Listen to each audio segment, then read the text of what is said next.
Now, there's many things you've been taught or have taught yourself about history, but there's one story that I'm sure you've never heard of. It's about a small group of soldiers that defend a fortress, and this group of soldiers would defy all the odds. And it wasn't because they defied all the odds, it was a way that they defied all the odds that's truly amazing. But with all that being said, let's begin. Our story begins on August 3rd, 1915, and as you know, from 1914 onwards, World War I was in full commence. Our main character today, 21-year-old Russian soldier Vladimir Kolonskinsky, was fighting one of the many fights in World War I. He, along with many other men, were in Auschwitz Fortress, which the fortress was located in Poland. And at the time of the story, the men had been there at the fortress for about 6 months. The men were just sitting inside of this massive fortress, protecting it from the German army who wanted to raid the fortress. The fortress was on top of a hill, and surrounding the hill was just swamps of forests. But in addition to that, there was a rough terrain surrounding the hill as well, along with dozens and dozens of trenches surrounding the hill as well. Trenches, if you don't know, are long, deep pits that soldiers would dig to both defend themselves and to launch attacks. These trenches that zigzagged around the castle was created and also occupied by about 7,000 German soldiers. And the reason because the Germans really needed Auschwitz Fortress from the Russians. It would just really help them a lot during the war. Not only was it just in a great strategical position, it also had railway passings going right through it. It also had a river nearby, along with the main road, meaning whoever owned the fortress was greatly aided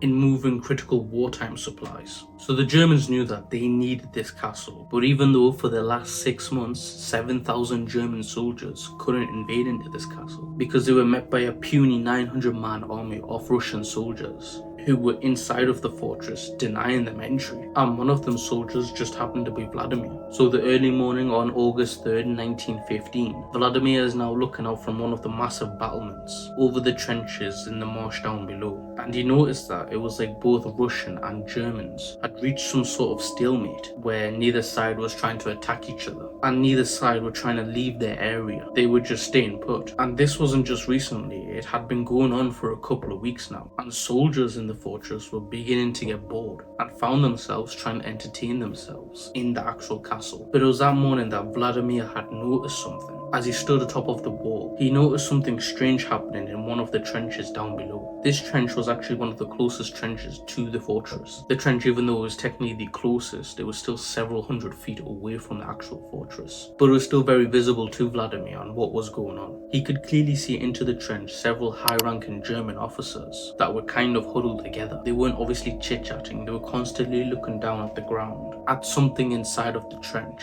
Vladimir again could not see what they were looking at, but he could see that once they started looking out at the ground, they started looking up into the sky. And then eventually, once looking up into the sky, they would begin to wave their hands around. And this would continue for a while, and still Vladimir had no idea what was going on. He didn't know why they were looking down and what they were looking at in the trenches. And he didn't know why they were looking up and lifting their hands up. Vladimir would try his best to look up and to see what these officers were looking at, but once he looked up, there was nothing there. So whatever these soldiers were doing was not normal at all, and it was making a young Vladimir nervous. Vladimir was a young junior officer, which meant he was actually in charge of other soldiers. But since he was so new, he kind of lacked experience and also the credibility to demand respect as an actual serious leader from the army. So watching this strange behavior, he was of course concerned because of the Germans, but also the fact that if he goes on to tell his superiors that the Germans are looking up funny and looking down funny, it would make him just look paranoid, and it wouldn't be a good look for him, and also would portray him as a bad leader who really cannot be trusted to keep their emotions in check. So with this quite hard dilemma, instead of going on to tell his superiors about what he was seeing, he would instead tell himself that, are they shooting at us? No. Are there any attacks happening? No. So whatever they're doing can't be a big deal. And lately no one's been doing anything, so why would it change now? This would be enough to convince himself, and eventually he would leave the walls of the fortress and went down below to hang out with some of his friends. Now skipping some time, 3 more days to be more exact, and it was 4 in the morning. The Russian soldiers who at the time were along the wall of Auschwitz Fortress, keeping watch that night, noticed something strange out in the darkness near where the Germans were. When they were looking at that specific direction, they noticed that it was kind of blurry, and also the air was kind of wavy, if that makes sense as well. For example, let's say you have air coming up from a hot pavement. It was blurry like that, and of course, this situation wasn't from the heat, of course, because it was 4 in the morning and the sun isn't out yet. So with having no idea on what was coming towards them, they would call up other Russian soldiers to have a look and figure something out. And after a while of these Russian soldiers watching this strange phenomenon, they would, instead of looking at the wavy air, they would actually look past it this time to see if something was going on. And that's when everything would make sense and they would realize what this was. A huge greyish green cloud, which was wider than the actual forest, which by the way was massive, was coming towards them, which was mainly thanks to the wind, which was blowing in their direction. But still, now the Russian soldiers saw that it was a greyish cloud, but they didn't know what this cloud was. And since they had no idea, they would just watch as the cloud came closer and closer. But once this cloud began to touch the vegetation of the land, such as leaves and grass, it would all turn black and shrivel up. Along with that, soldiers began to hear thumps rapidly, and as they looked to see what the noise was, they saw it was birds that were dying from the smoke. And as soon as the Russians seen this, they would all begin to panic, and they would all run to sound the alarm to get the other soldiers up and ready for an attack. But just as they were going, they could smell this extremely harsh chemical coming into the fortress, and a couple of seconds later, the soldiers would begin to start violently coughing. Now, going back to the day when Vladimir saw those German officers in a huddle and looking up and down into the sky and ground, it wasn't because they were just talking and checking the weather. It was because they were preparing for a chemical attack on the actual fortress. And on the ground where the German officers were looking and out of sight out of Vladimir were canisters containing poison gas. When the officers were looking down, they would occasionally look up and put their hand in the air. It was them gauging if the wind was strong enough and blowing in the right direction to the fortress. Now, for the last 3 days, the wind had not been going in the right direction. But this morning at 4 AM on August 6th, the wind had been going the right way. So they would release the gas. And the gas that they released was one of the worst gases that you could ever come against. It was a combination of chlorine gas and bromine gas. And just on their own, bromine and chlorine could easily kill you. So you could only imagine when you combine these two gases together, the sheer power of it and just the sheer devastation it can produce. And once this gas is inhaled, your lungs will become filled with acid, which would dissolve them from the inside out. And once the acid gets into your eyes and nose, the acid would begin to burrow holes into your skull. So basically, once you've been contacted with this gas, it was game over. But this whole process would take ages, which was the worst part about this gas. So mixing with the pain and how long this gas takes to go into effect, it just makes this gas unbearable. And since this was World War I, chemical warfare wasn't really known and was not really used in a result of that. And in a result, the Russian army didn't equip themselves with gas masks. And this information the Germans knew about and they took full advantage of. And once this horrific gas took over the fortress from the front to back,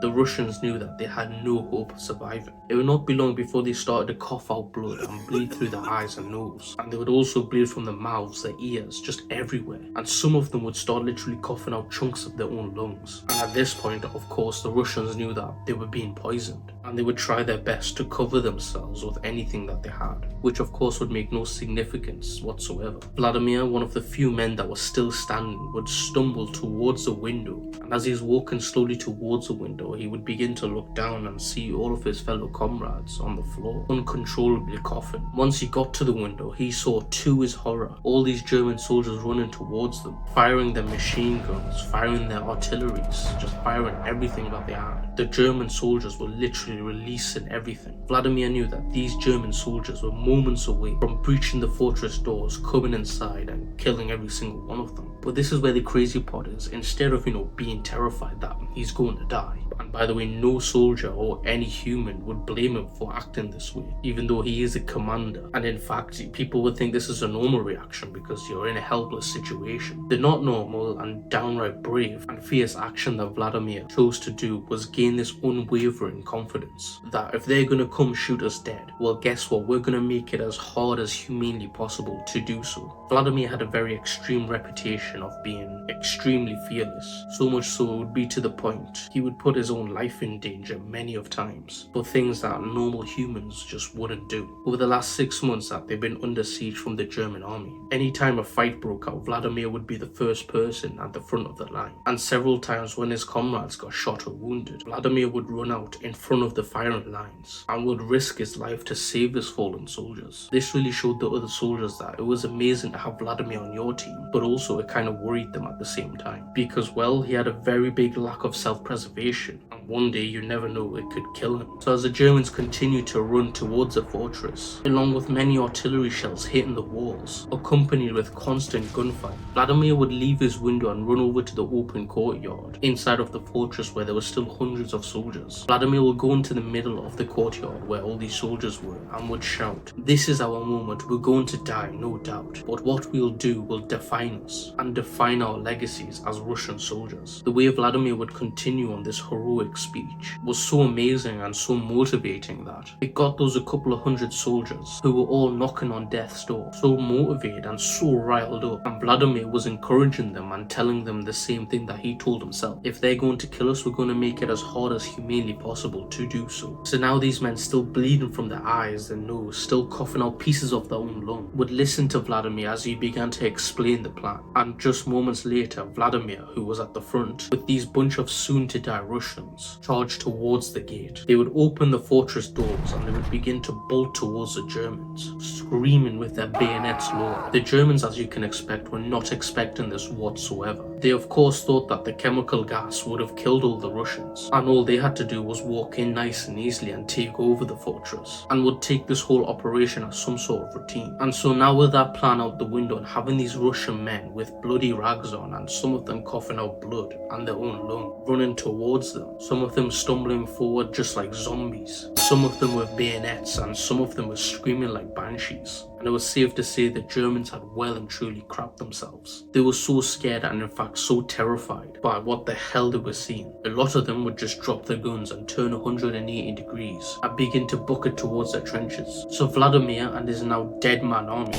would begin to pick up the Germans one by one. And once the dead man army had run out of ammo, instead of, finish up and meet their inevitable doom, they would say nope and then keep marching forward and pick up the German weapons that were on the floor. To again thousands of terrified German soldiers. And it wasn't long before the Germans found themselves running into the barbed wire, and some of them actually got stuck. And once a German soldier got stuck on the barbed wire, all that soldier could hear was one or two Russian men coming towards them, screaming, along with blood spitting towards them, before ultimately the Russian soldiers would bayonet the German soldier. But there would be one German soldier that would get stuck on the barbed wire, and once he got stuck, he could hear a Russian soldier coming towards him, screaming. But this time, it was Vladimir, and this whole interaction wouldn't go as the same way as I just told you. The German soldier that got stuck would actually get unstuck from the barbed wire somehow, and once he did, he was close enough to Vladimir to bayonet him, all the way till the barrel of the gun was right against his stomach. Vladimir, without even grunting or showing any signs of pain, would look slowly down at the bayonet, which was still in his stomach at this point, and then he would slowly look straight at the German soldier who had just stabbed him, and Vladimir would just spit blood and some of his lung as well to this German soldier, and he would just begin to scream directly at the sky. The German,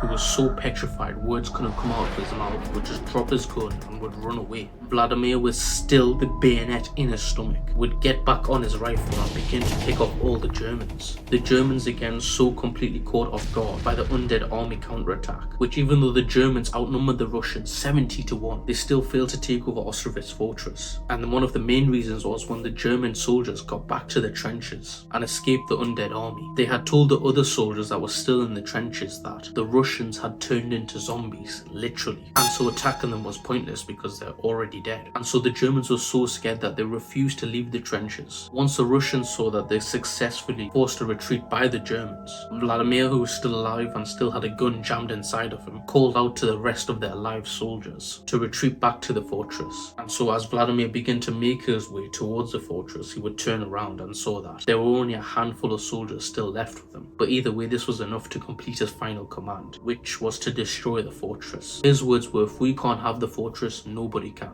And every single Russian that came in contact with the gas died, including Vladimir. When the German soldiers eventually came back to the fortress, after the Russians had finally died, they saw that the fortress was completely destroyed, and this place had no longer had any strategical value to it, so they would just leave it. Vladimir would be awarded posthumously Russia's highest military honor. His actions and the actions of the other Russian soldiers that fought alongside him would be remembered all over Russia for many of years. So that'll be it for today's video of true crime stories intrigues your interest. Then I would highly suggest you subscribe to my YouTube channel, as that's all I do, and I upload once a week. But with all that being said, I thank you for watching, and yeah, goodbye.